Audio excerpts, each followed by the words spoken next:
Merci d'être ici sur la place d'Austerlitz pour cette manifestation en hommage aux victimes des injections Covid-19. Donc voilà, je me présente, je m'appelle Joël, je suis membre des collectifs Antipass 67 de Strasbourg et des Loups de la Liberté d'Agneau. Nous sommes deux collectifs qui sont nés après le 12 juillet 2021 lorsqu'Emmanuel Macron annonce l'arrivée d'un pass sanitaire. Nous avons déclaré entre 20 et 30 manifestations depuis le mois de juillet 2022. Donc toujours en hommage aux victimes des injections Covid-19. Nous avons rencontré donc l'association de Mathieu Dubois, Mélanie Maupas, Alain, le papa de Mélanie, qui est ici également, et Laure, qui vont pouvoir parler des effets indésirables qu'ils ont eus et qu'ils ressentent toujours aujourd'hui. Un gros coucou que j'ai envie de passer, c'est Julia Walter, qui est une maman de 37 ans, qui a 2 enfants. Voilà, elle a déclaré une péricardite post-vaccinale suite à 2 injections Pfizer en 2021.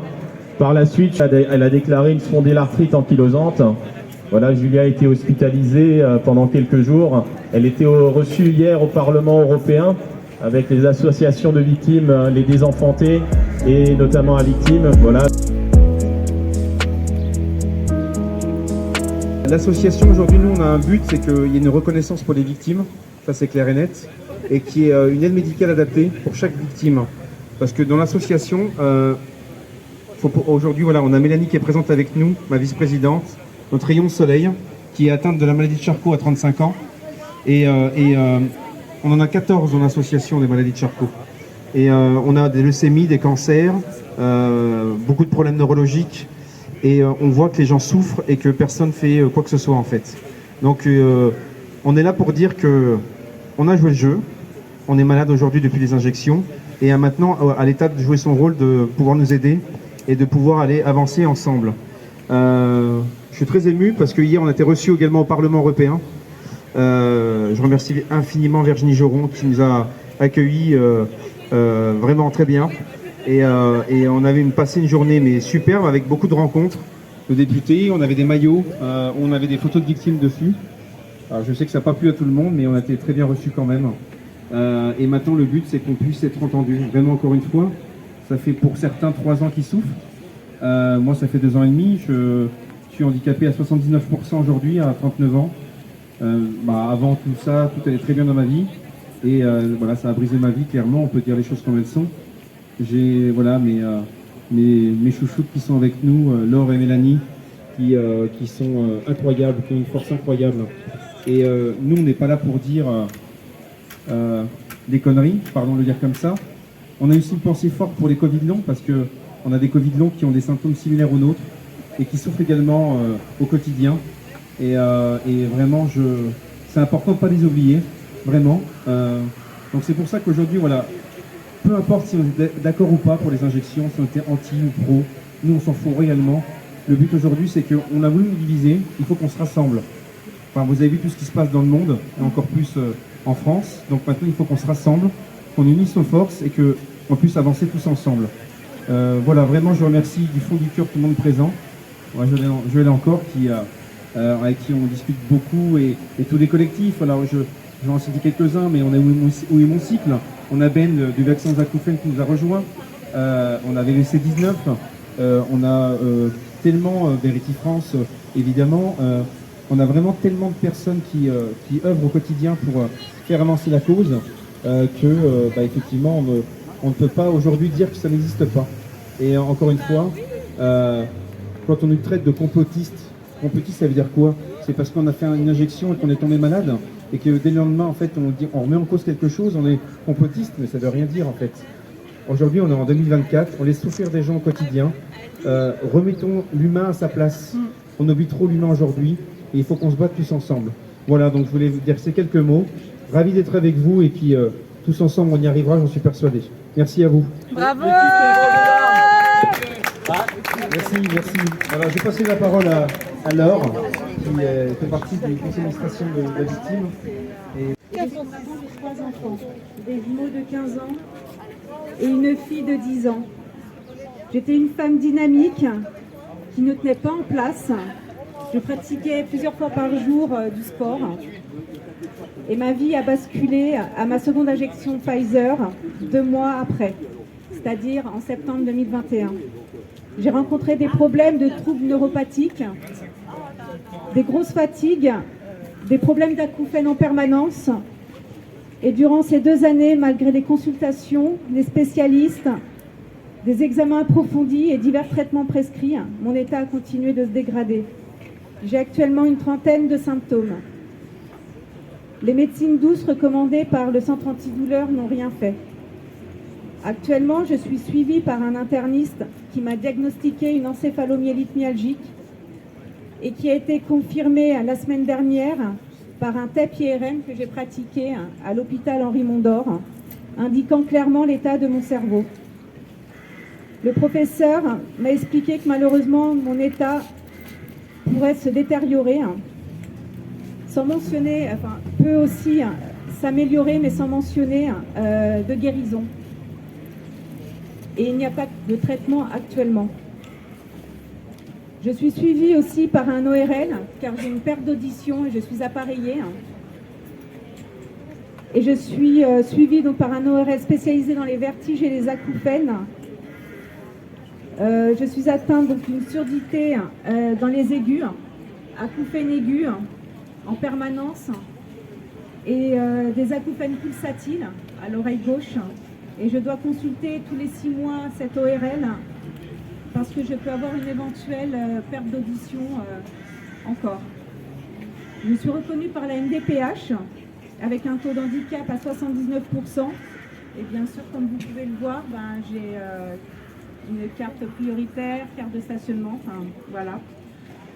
En juillet 2023, la pharmacovigilance a officiellement établi le lien de causalité entre ma condition de santé et l'injection. Donc toutes ces preuves, je les ai données à une députée européenne hier au Parlement européen qui nous a accueillis chaleureusement. Je voulais vraiment montrer tous ces documents. J'ai vraiment envie que les députés qui nous voient dans cet état puissent ouvrir les yeux.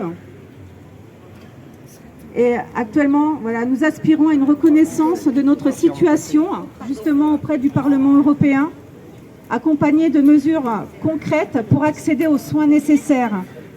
Des vies sont perdues et de nombreuses personnes endurent des souffrances nécessitant une attention immédiate. Les représentants du peuple doivent prêter une oreille attentive à notre situation, car nous sommes les sacrifiés de la collectivité. Contraint à un vaccin, entre guillemets, obligatoire, issu d'une technologie encore immature, contrairement à d'autres vaccins où des alternatives existent. C'est un choix purement politique. C'est un choix nous laissant, nous victimes, des circonstances indésirables sans réponse adéquate. Je vous remercie sincèrement pour votre écoute. Bravo, merci. Moi, c'est Mélanie, j'ai 35 ans. J'ai fait la 2e injection Pfizer en juin 2021 où j'ai commencé à avoir des effets secondaires 2 à 3 jours après la fameuse injection. Au début, je ne me suis pas beaucoup inquiétée. Et mon médecin non plus d'ailleurs, parce qu'elle me disait que j'étais piquée dans un nerf et que ça passerait. Au bout d'1 an et demi d'errance médicale, on m'a diagnostiqué la sclérose latérale amyotrophique, à savoir la maladie de Charcot. Donc cette maladie tue les neurones moteurs, ce qui fait que je perds tout en muscle. Donc là, vous pouvez voir, je peine à tenir le micro. Pour me déplacer maintenant, pareil que Laure, je suis en fauteuil. Je vis encore chez moi, mais dans un mois, il va falloir que je déménage et que je retourne vivre chez mes parents parce que je ne peux plus être autonome. Mes parents me font à manger, ils m'aident à m'habiller, à me déplacer. Donc voilà. Et comme vous pouvez certainement l'entendre, j'ai du mal à parler et ça fait aussi partie de la maladie. Voilà tout ce que je peux dire. On mène un combat avec victime. On sera là dès qu'on le pourra, dès qu'on aura la force. Comme aujourd'hui, il nous reste encore un peu de force.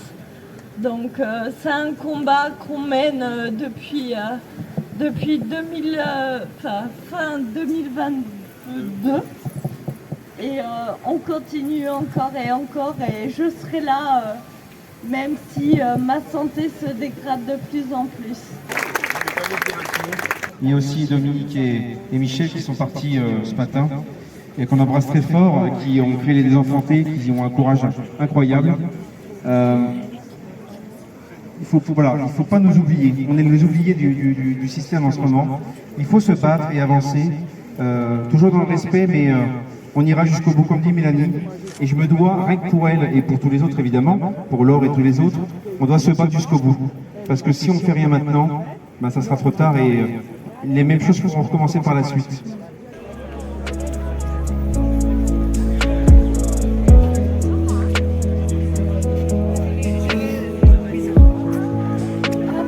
Donc je remarque depuis notre assemblée, je vais dire générale des collectifs à Vierzon le 3 février, il y a eu énormément d'interactions et moi je suis très satisfait.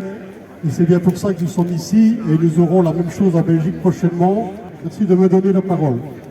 J'ai déjà expliqué en détail cette journée du 8 avril 2022 où le cauchemar a commencé, où la révolte s'est installée en moi. Ma fille Jennifer, qui a eu 42 ans en juin, a été retrouvée en début de matinée, morte à son domicile.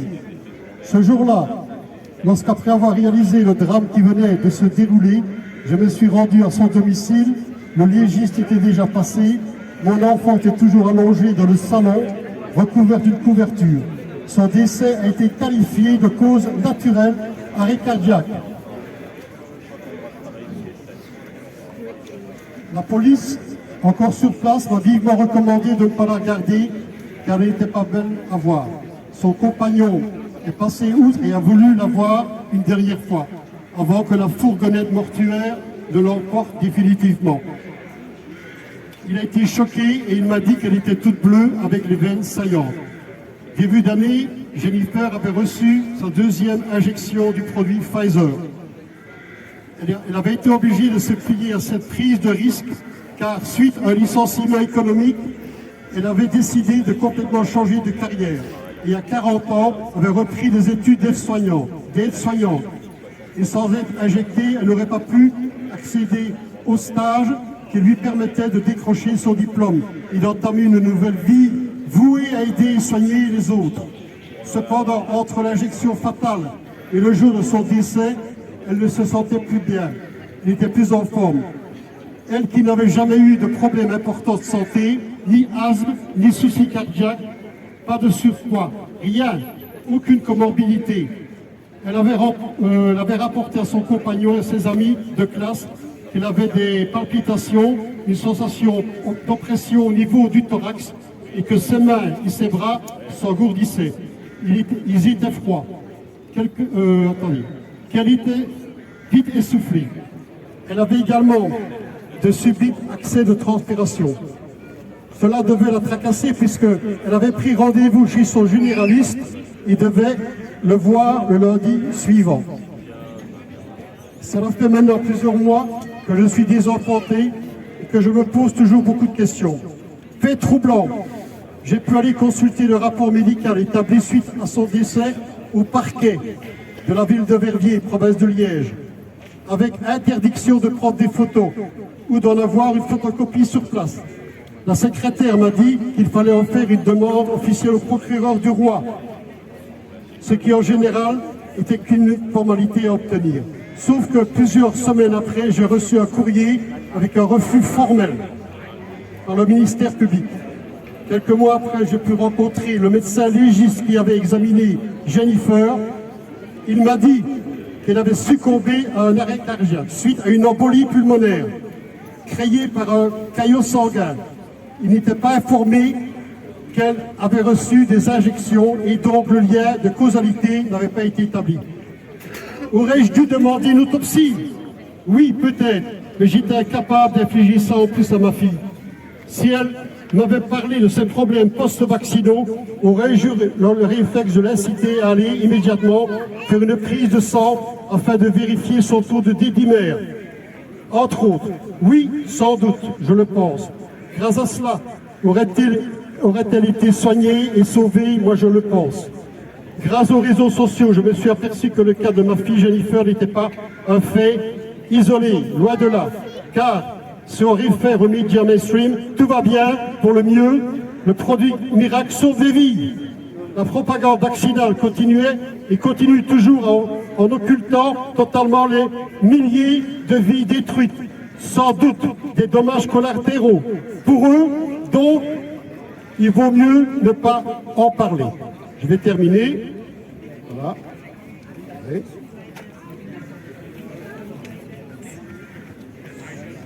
Je suis donc entré en contact avec d'autres victimes, mais aussi avec des médecins et professeurs et soignants de terrain. Les premiers contacts ont été principalement en France, car là des collectifs se sont créés, menant des actions publiques d'information sur les dégâts causés par ces injections expérimentales.